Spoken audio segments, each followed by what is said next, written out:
Hi everybody, welcome back to our channel. In this video, I'll be showing you the procedure to fix Discord stuck on black or gray screen. If you happen to face this sort of interface, then what you have to do is to fix it.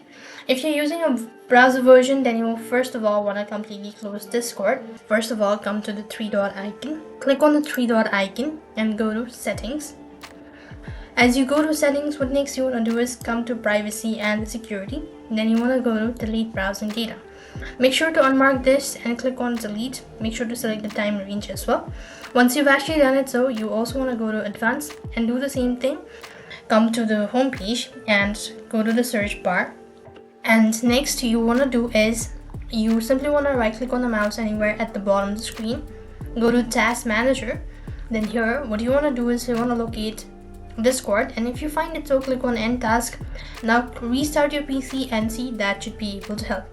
If that doesn't work, then you want to simply uninstall Discord and then reinstall Discord. That will be able to solve your issue all at once. That is all for this video. I hope the video was helpful.